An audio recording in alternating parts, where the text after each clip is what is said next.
This is the revision video for GCSE English Literature Component 1 Shakespeare and Poetry. In total, this exam will last for 2 hours. This revision video will focus on Section B, Poetry. Now, you should have already by this point answered your question on Shakespeare, where all of you will answer the questions on Macbeth. Once you have finished answering those questions on Macbeth, you will then turn to the very end of the exam paper until you find Section B, which is here. Okay, Section B is going to focus on your anthology poems, so the ones that you have studied in class with your teacher. You will notice that there are 2 parts to question B. There are part A and there's part B.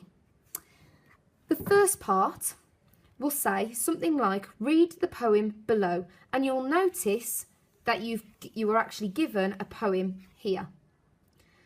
So, read the poem below, underline the key parts as you go. In this poem, the author explores ideas about, and then it will give you a theme. Obviously, make sure that you underline that theme because you must focus on it in your answer. Write about the ways in which the author presents this theme in this poem. Again, make sure you're underlining those key words.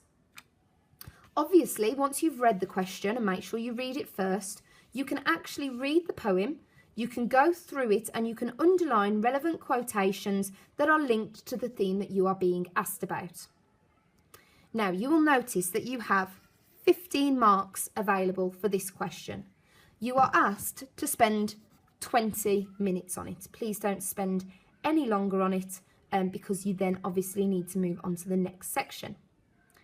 Now, the next section asks you, Section B, asks you to choose one other poem from the anthology. Now, this is where you need to know those anthology poems really, really well. Okay, you need to be able to remember another poem that also fits the theme that you are being asked about, which it will state. And you need to be able to use quotations from that poem as well to answer your question. It will say, compare the presentation of the theme in your chosen poem to the presentation of the theme in the poem they have given you.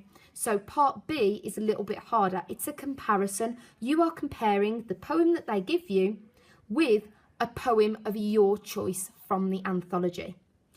It will also give you some bullet points which you can use to help you in your answer. So it'll tell you that you should compare the content and structure of the poems, what they are about and how they are organised, how the writers create effects using appropriate subject terminology where relevant, and how the contexts of the poems and how these may have influenced the ideas in them. So you also need to be focusing on context as well. In that question, please ensure that you are writing in peel paragraphs. Be sure to use subject terminology throughout both of these Part A and Part B questions. And also, again, think thoughtfully about the question that is being asked to you, so the theme that they are asking to focus on, and make sure that you focus on that throughout your answer.